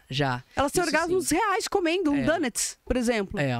A gente vê algumas situações assim, né? Então, por exemplo, de pessoas que transferem a sua sexualidade pro alimento, que aí acaba até às vezes se tornando uma compulsão. Jogos. Até academia. Até o que a gente considera muito positiva. Maratonismo. Mulheres que têm orgasmos na bicicleta de uma academia. E não quer dizer o que é certo e o que é errado, mas tem que entender o que é positivo ou negativo para você como objetivo de vida. Por exemplo, se você tá numa academia, tal, é uma questão. Você tá sublimando a sua sexualidade colocando ali. Mas se você tá colocando na hiperalimentação, você tá fazendo o quê? Se matando. Exatamente. Então é aquela história, né? A gente vive entre uma balança, né? Como a gente pode equilibrar isso? Então, quando você entende sobre os aspectos orgânicos, então, por exemplo, se eu entendo o processo do cérebro, se eu entendo o processo do meu intestino, se eu entendo que o meu corpo todo... Consciência corporal. Exatamente. Se eu entendo que eu posso ampliar essa sensação e eu posso, através das informações que me chegam, eu posso usar isso ao meu favor, a gente começa a trabalhar com a sexualidade de uma forma mais saudável também. Um abraço cura, Givan. Nossa, eu sou um abraçador nato, gente. Um abraço cura. É demais. Uma pegada na mão cura. Eu não sei se você conhece, tem muita gente que não gosta de Lacan, mas Lacan atendia muito em Viena. Ele falava assim, quer ser lacaniano? Pode ser, eu sou freudiano. Porque Lacan é mais complexo. Mas ele atendeu muitas pessoas que vieram dos campos de concentração né, dos nazistas. Então, ele pegou muitos dos sobreviventes, né? Então, quando as pessoas chegavam ao consultório do Lacan, ele atendia geralmente de porta aberta, às vezes ele pegava a carteira da pessoa e tirava o dinheiro que ele achava que ele merecia. Ele era completamente... Fora da caixa. Fora da caixa. Né? Só que um gênio. Sim. E aí, quando a pessoa relatava o que ela sofria nos campos de concentração e que tinha a tatuagem ali, né, os números, quando a pessoa estava falando sobre o que era feito com ela ali nos campos de concentração e que ela estava falando do trauma, ele pegava, tocava na pele da pessoa e fazia assim, ó. O que acontecia naquele momento do toque? Quando ele fazia um pequeno carinho, um gesto de solidariedade, mas tocando a pele, o cérebro entendia aquilo como uma sublimação, uma cura. Então, na próxima sessão, a pessoa já não chorava mais quando contava. Porque ela associava, fez uma neuroassociação do evento traumático ao toque, carinho, ao chamado toque da pele. Chamado PNL também de âncora, né? Tá vendo? Isso que Lacan fazia. Isso é fenomenal. Eu costumo dizer o seguinte, né? Quando a época de pandemia mesmo, dessa coisa de ter que, né, ter o afastamento, e eu falava assim, falei, a gente tá ficando doente pela falta do que cura, né? Porque o que cura é justamente o toque. Né? É justamente um abraço, é justamente o afago. E a gente vive hoje numa sociedade que é uma linha muito tênue entre o toque que é curador e o toque que traumatiza, né? Que é aquele toque não autorizado. Exatamente. Que é o abuso. Isso é o que a gente tem que ter noção também para a gente poder entender os próprios limites, né? Então, eu sou um abraçador nato. As pessoas que me conhecem sabem que vão chegar num evento comigo. Eu vou querer abraçar o povo. Às vezes eu sou sinestésica. Total. Eu também sou. A minha linguagem do amor number one é o toque. Eu né? também. Então, tem gente que não curte. Eu tenho a necessidade. Aí tá tudo bem, né? Já aconteceu de você chegar em alguém e a pessoa falar, eu não... Já tive uma relação que foi uma briga, assim, né? E eu tentei descontinuar logo no começo, inclusive, porque falei, cara, pra mim não dá, né? Eu tenho necessidade disso, né? E aí a pessoa foi se permitindo. Mas pra mim é complicadíssimo viver uma condição onde o toque não seja essencial, não faça parte. Então, às vezes é dirigindo, uma mão no ombro, uma mão na perna, né? É um carinho no rosto, um afago, um cafuné, né? No sexo nem se fala. Então a questão é que você se existe essa necessidade e se é um princípio para você, você tem que se conectar com pessoas que também estão dentro dessa vibe ou de alguma forma, né, compensar isso, né, seja num grupo de amigos, enfim, né? Porque se o toque é essencial, significa uma qualidade de vida para você também. Já te procuraram para a cura de alguma patologia que não tinha a ver necessariamente com a parte sexual, mas para uma patologia mesmo, assim, através do Tantra? Olha, a gente teve algumas histórias. Uma que mais me marcou foi um trabalho que a gente fez dentro da Comuna Metamorfose, que é a minha escola de formação, né, com o método Devani Choque de massagem tântrica. Então, esse é o meu mentor, essa é a fonte da onde eu trago todo o trabalho que eu faço hoje, de onde começou. E lá dentro, a gente teve uma prática num final de semana e um dos exercícios era você praticar entre os terapeutas, era um treinamento entre terapeutas, e onde você escolhia uma pessoa para conduzir uma meditação vibracional, que é aquela meditação que a gente comentou aqui falando sobre o atleta de natação. E aí os terapeutas começaram a escolher, um de cada vez, você fazia, aí o que tinha escolhido saía, o que tinha feito escolhia um outro e ia trocando, né? Em um determinado momento, quando foi a minha vez, né, eu passei como paciente, né, o papel do paciente, e quando eu fui escolher o Nishoque, ele falou assim, eu posso intervir na sua escolha? Eu posso escolher a pessoa para você? E aí, né, não vou contrariar o chefe, né? Eu falei, claro que pode. E aí ele escolheu uma pessoa, uma das terapeutas que estavam lá, e ele falou assim, Givan, conduz a energia para onde você acha que deve. E eu falei, tá bom, né? Então tem uma questão tem essa sensibilidade, né? E eu aí, naquele momento, sem entender muito bem ainda, eu fui pedindo, né, para ela flexionar os joelhos, né, deixar o corpo livre, sacudir os braços, que era a forma com que a gente conduz essa prática. E aí, quando ela começou a entrar nesse estado de êxtase, quando a gente começa a perceber essa mobilização energética, eu comecei a dizer para ela, olha, traz essa energia pro peito, traz essa energia pro peito, traz essa energia pro peito. E aí ela quase que flutuando ali, naquele momento, foi uma prática de 15 minutos aproximadamente. E aí a gente foi trazendo a integração, o processo integrativo ali, acabou, né, o exercício. À noite nós fomos sair para uma cidade lá, acho que ia ter um MMA, a gente queria assistir, a gente foi para uma cidade vizinha. E essa terapeuta, naquela noite, passou muito mal, ela na rua, ela estava vomitando na rua. E aí eu só olhei para trás e vi ela colocando aquela coisa preta pra fora, assim. Eu falei, nossa, aí eu cheguei próximo dela, falei, tá tudo bem com você? Ela, não, eu tô... É um processo meu aqui, é uma limpeza, vai ficar tudo bem. E aí eu não me preocupei mais. Mais preta, né? Eu achei muito estranho. E aí isso foi de sábado pra domingo. No domingo nós fomos embora. Na terça-feira, ela mandou um e-mail, né? E aí na época a distribuição das informações era sempre por e-mail. E aí ela mandou um e-mail para toda a equipe do Centro Metamorfose, falando, né, que ela, na quarta-feira, ela teria um processo de cirurgia de extração total do câncer de mama.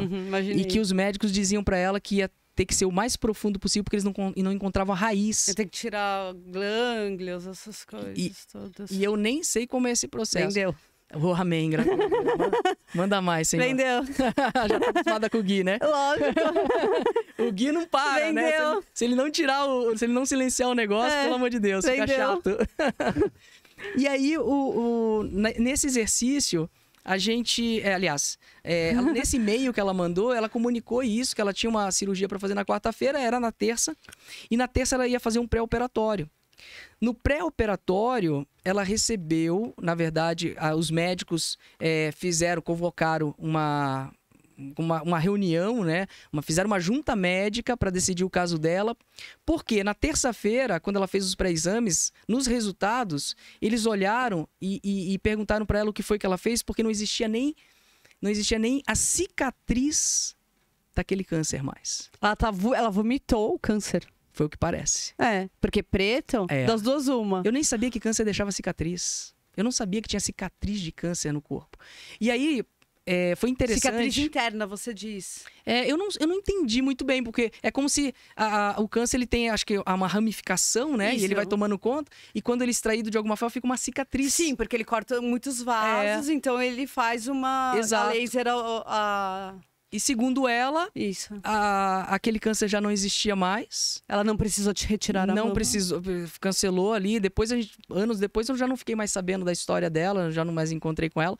Mas é uma história que o Unishock sempre conta a cada formação, né? É uma escola de formação de terapeutas hoje no Brasil. E fora do Brasil também, as pessoas vêm de fora. E ele sempre conta essa história. Então foi uma história que muito me marcou, porque eu fiz parte desse processo, né? Talvez eu não fui o responsável por todo o processo, mas talvez eu tenha sido um bom facilitador no momento. Facilitador, claro. E então era uma questão que, assim, num primeiro momento não parecia de conexão sexual ou de... Né, que tinha a ver com sexo ou que tinha a ver com a sua sexualidade muito em si. né? Muito. Mas tinha a ver com a saúde dela, né? E tinha a ver com um processo, assim, que é altamente agressivo, né? Demais, então, essa foi uma situação... Então, mulheres, por exemplo, que, como eu falei pra você... Ela tirou o lixo pra fora. Total, Espero que ela esteja bem. E... mulheres que, por exemplo, me procuravam como uma última solução em vida, né? Mulheres que batiam na minha clínica e diziam assim, olha, o negócio é o seguinte, Givan, eu tô vindo aqui pra você porque é o seguinte, eu tô indo me matar, eu tô indo tirar minha própria vida, e eu só não vim aqui antes, ainda percebendo que eu tinha problemas, porque eu achava que você ia me comer, você ia fazer... comigo, já. Você ia me comer? Não, que eu fui lá buscar isso, que eu ia me matar, né? Isso, me buscaram como última solução. E aí ela falou, eu achei que você ia me comer, que você ia fazer alguma coisa comigo aqui, e meu corpo era sagrado. Não, eles acharam que você era garoto de programa?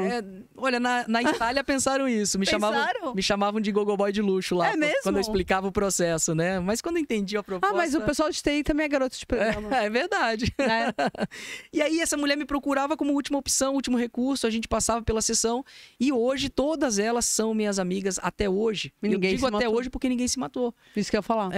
Então, mulheres que, histórias assim, histórias Então, o pesadíssimas. Dr. Brauer e o Freud não são loucos. Não. São gênios. Sem dúvida. Né? Sem dúvida. E os anteriores a eles também, né? Nós tínhamos Mesmer em algum momento, que é o pai hoje considerado o pai da hipnose, Sim. que fazia experimentos colocando pessoas numa tina com água e fios de cobre, ligando pessoas saudáveis a pessoas doentes. E isso eu não conheço. E com grandes resultados de cura de pessoas. Daí que vem passavam... o eletrochoque? Talvez.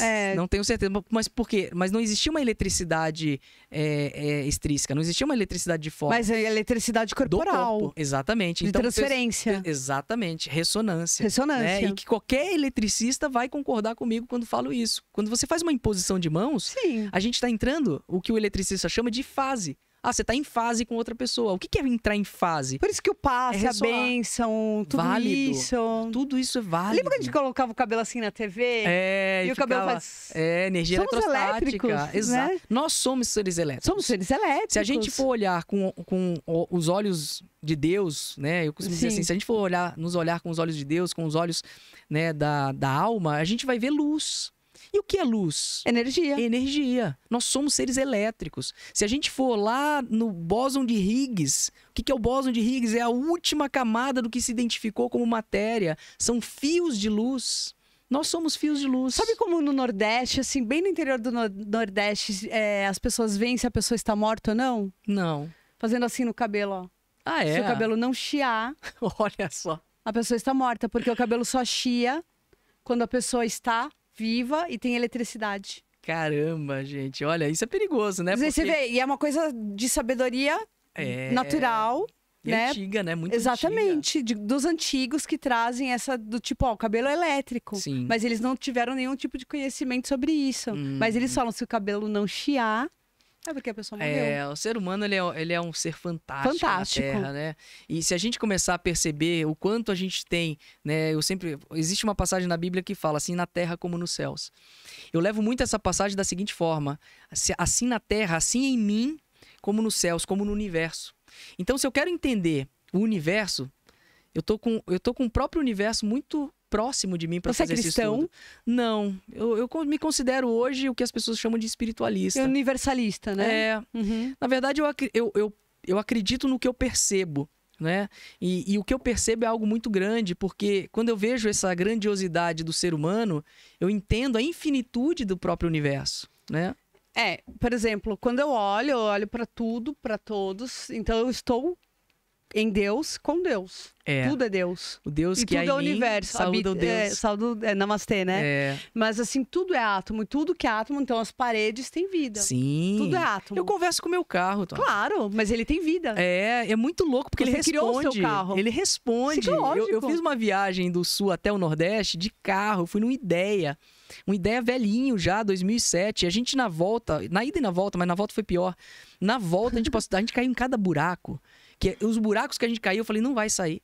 Mas aí eu começava, falei, bora, meu trator, meu tanque de guerra, você carro da Google, bora, rapaz. E ele saía. Ele chegou arrebentado em Curitiba. Eu gastei mais de 5 mil em suspensão nesse carro depois. Você veio da Bahia até? E ele responde, e é muito louco. E tudo isso. responde. E o universo diz sim pra tudo. Então por isso que a gente tem que tomar muito cuidado com o que a gente pede. Sim. Porque tudo que você pede, o universo vai falar sim, senhor. É isso, né? Seja feita a sua vontade. Seja exatamente assim na terra como no céu. Então você liga.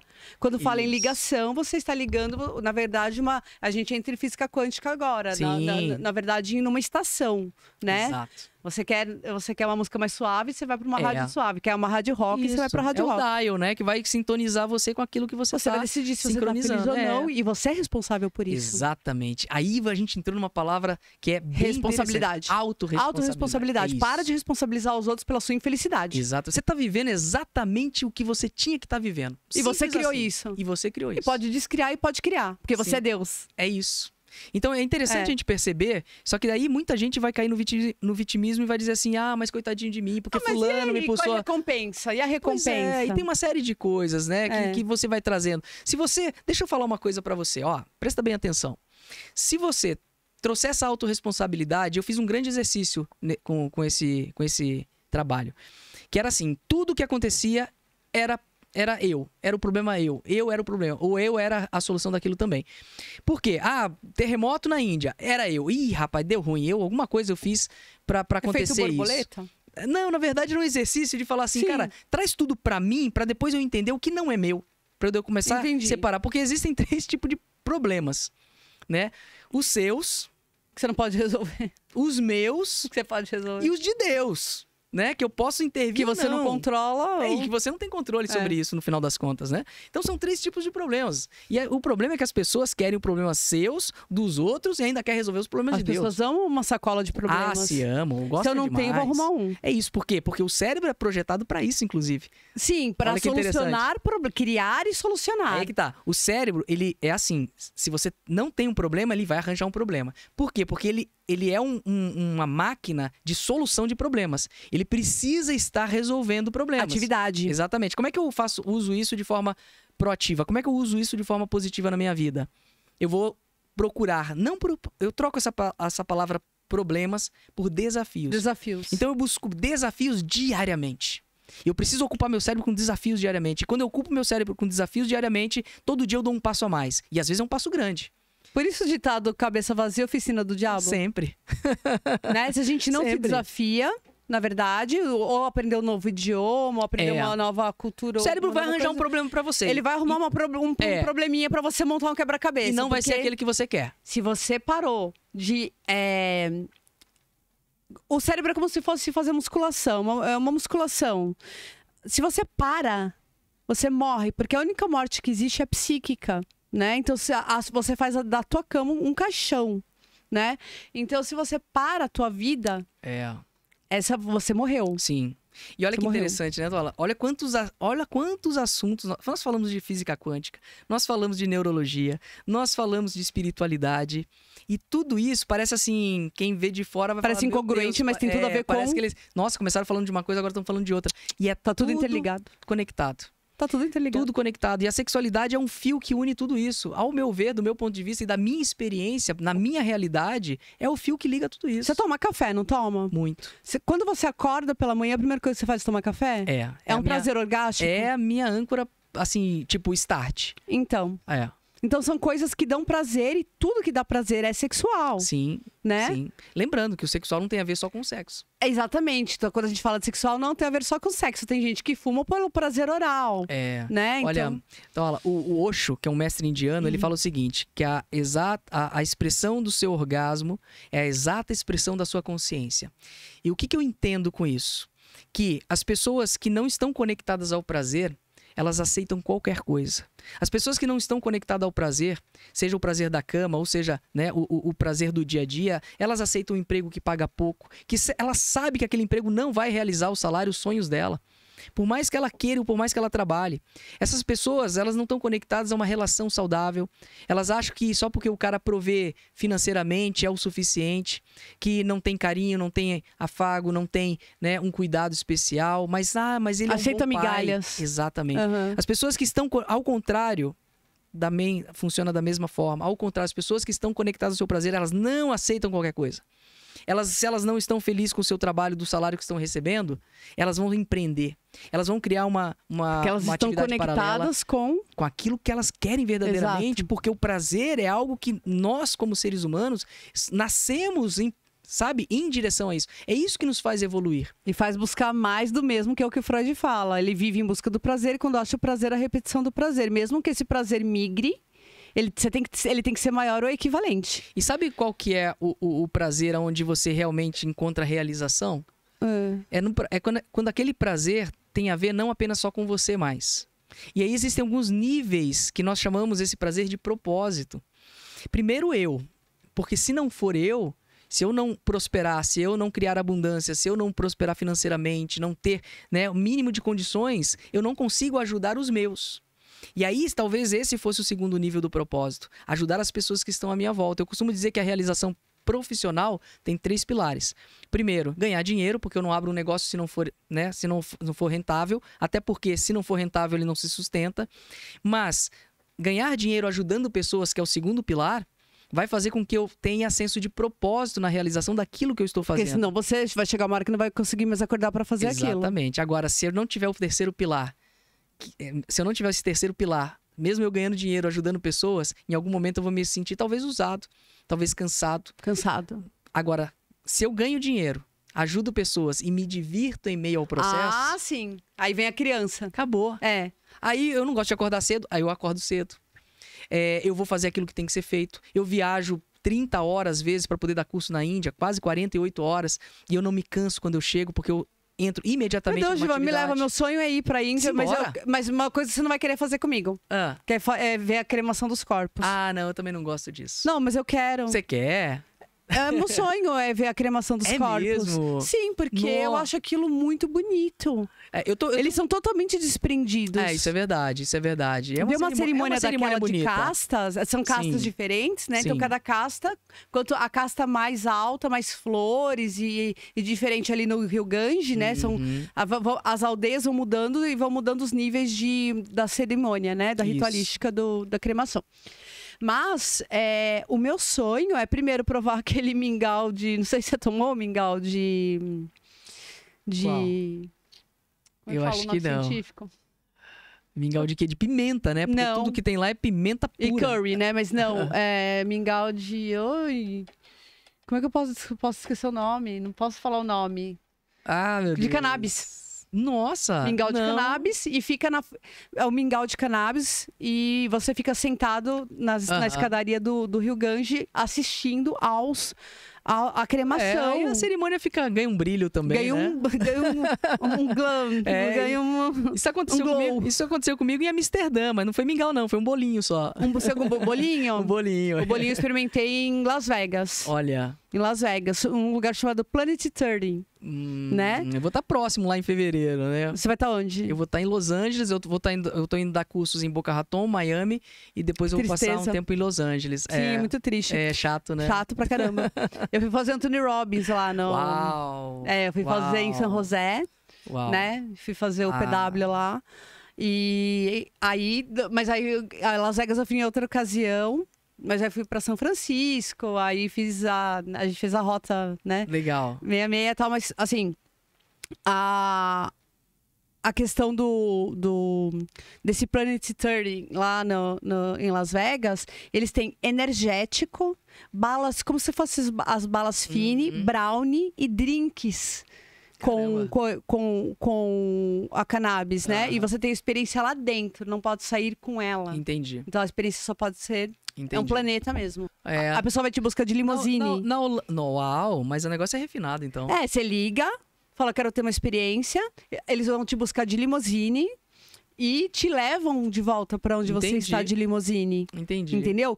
E aí as coisas começaram a se juntar, porque foi a primeira vez, eu tava com 42 anos. Foi quando? Foi em 2020, março de 2020. E aí eu falei, gente, eu sempre fui... Eu nunca usei nada, eu nunca fumei cigarro na minha vida. Fui beber aos 35 anos, bebida alcoólica, eu nunca tinha bebido. E aí eu, no máximo, um Smirnoff Ice e dormia. Aí eu fui tomar vinho, né, fazer curso de vinho e tal, aos 35. E aí... Quando eu estive em Las Vegas, eu falei, não posso passar por Las Vegas e não... Falo que o que você faz em Las Vegas, fica em Las Vegas. Não, mas eu conto, eu fui. E eu comi o negócio e tomei o energético com THC. Gente, não é que eu tô fazendo apologia, não, mas o negócio fez todo sentido pra mim. Eu falei, isso é perigoso. Isso é perigoso porque a sensação de... Tudo faz sentido. E de prazer é muito grande. Se amplia, né? Então, o que o Freud fala? Você busca o prazer e quando você acha o prazer, você quer repetição. Então, peraí, vou parar aqui porque eu não posso continuar com isso, principalmente no meu país. E criar uma dependência nunca é bom, né? Nenhuma dependência. Inclusive dentro das relações, e a gente fala muito sobre isso, sobre dependência emocional, por exemplo, que é um tipo de droga também. Mas claro Só que é uma droga produz que você endorfina. Produz. E você mesmo produz esse tipo de droga, você mesmo se condiciona àquela relação e que na maioria das vezes se torna uma relação tóxica. Mas que dá prazer. E que dá prazer, exatamente. Mas que dá prazer. Por exemplo, nas empresas, a gente fala sobre liderança tóxica. E aí, quando eu tô dando mentoria ou tô dando palestra dentro das empresas, eu falo, gente, ter um chefe tóxico que parece subjetivo, né? A gente usar essa palavra, não tem nada de subjetivo. Isso é uma realidade. Por quê? Porque se esse chefe tira você do sério, se ele realmente te provoca ao ponto, né, de você ficar chateado, de você ficar descontente, desmotivado com o próprio trabalho, o que está acontecendo naquele momento? E por isso que eu falo, as palavras têm poder. Esse cara que te inferniza a vida, quando ele solta aquela palavra que te ofende, o teu cérebro produz cortisol, que se torna cortisona, vai para sua corrente sanguínea e te provoca um AVC. Não, isso engorda, inclusive. Quem não dorme, por exemplo, produz muito cortisona, não dorme, engorda, aí não entende por que não emagrece. Porque não tem um sono de qualidade, e olha por como exemplo. É verdademente tóxico.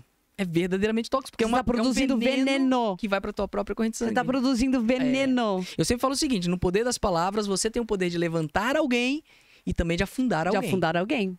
Então, olha a responsabilidade que a gente tem. Sim, né? Eu trabalhei muito com obesidade, né? E a maioria das pessoas que estavam com sobrepeso ou dentro do quadro de obesidade mórbida, mesmo os bariatricados, eles todos tinham traumas e por coisas assim. Por exemplo, uma das minhas pacientes falou que a madrasta dela falava assim, come mais, gorda.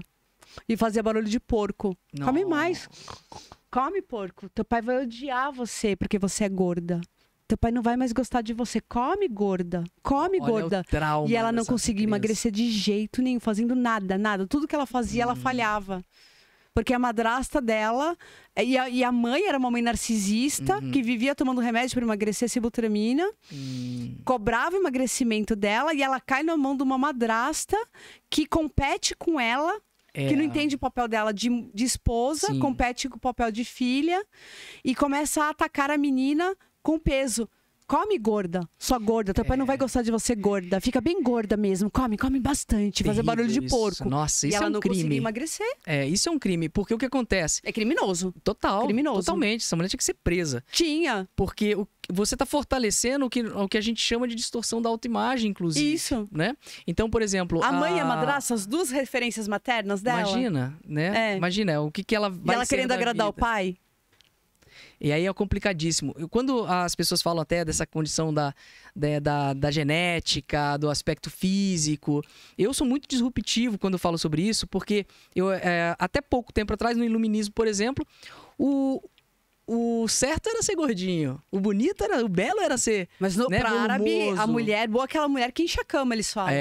A mulher que enche a cama. Aliás, a capa do meu livro. Deixa eu mostrar a capa do livro ideia dele. é uma mulher, né, gorda, negra. Uma mulher gorda, negra. Só faltou dizer que era pobre e lésbica pra gente generalizar dentro de um da estigma. E foi proposital. E diga-se de passagem, é uma mulher linda. Belíssima, olha linda, esse olho. Absurdamente linda. Sim, tem Então- beleza na gordura. Olha, eu vejo beleza nela, assim, porque não existe um padrão de beleza. Beleza é aquilo que você transfere para o outro. Né? Então, na verdade, o mundo externo, ele não existe. Você vê o que você é. Então, se você vê algo feio aqui, é porque o feio tá em você. Olha, Né? eu sou Você concorda com isso? Totalmente. Para mim, aliás, né, essa imagem tem tudo a ver com o livro, inclusive, o Sex Mind, que tem a ver com mentalidade sexy, que nada tem a ver com a forma e sim com a essência. Por isso que O eu que digo... você quis passar com ela, com a boca e o nariz tampados? Então, qual a é pra- ideia da capa? A ideia aqui é que a gente justamente quebra esses padrões de uma mulher que, teoricamente, né, não pode falar, ou ela está sendo, né, castrada pela sociedade, mas que, mesmo sem falar e mesmo sem acesso a essa comunicação, a própria imagem dela, a própria presença dela... Exatamente. A própria presença dela já traz a informação, a comunicação de uma mulher poderosa, uma mulher empoderada. O olhar dela é de enfrentamento. Eu costumo dizer que esse livro, eu escrevi ele para mulheres e para homens inteligentes, né? Porque aqui eu trago toda a história sobre o aspecto da relação, inclusive do aspecto histórico. Falo sobre o Tantra, falo sobre controlando a ansiedade. Isso, falo sobre como controlar a ansiedade, sobre o processo de resiliência, como construir a autoestima, as 5 linguagens do amor. Falo como fazer a massagem tântrica e até mesmo o próprio Maituna, o sexo sagrado, já tem aí no mundo passo que o a homem passo. não presta. Então, essa é a crença, uma das crenças, né? Que o homem não presta, nem o homem presta, só muda de endereço. Exatamente. Todos os homens são iguais. E se você coloca a sua atenção nisso, o que é que você vai encontrar? Isso. Exatamente. Mais disso. A gente acha que a gente está procurando. Exatamente. É o que dentro do cérebro tem um sistema que a gente chamamos de sistema de ativação reticular, o SAR. É aquela tensão que você traz para um determinado ponto. Por exemplo, eu decidi que eu vou comprar um Jeep Compass branco. Cara, de repente, São Paulo só tem Compass branco. Eu só vejo Como é que Compass você branco. só vê isso? Exatamente. Mulheres grávidas. Minha esposa ficou grávida, de repente começo a ver mulheres grávidas em todo mundo transou mês passado.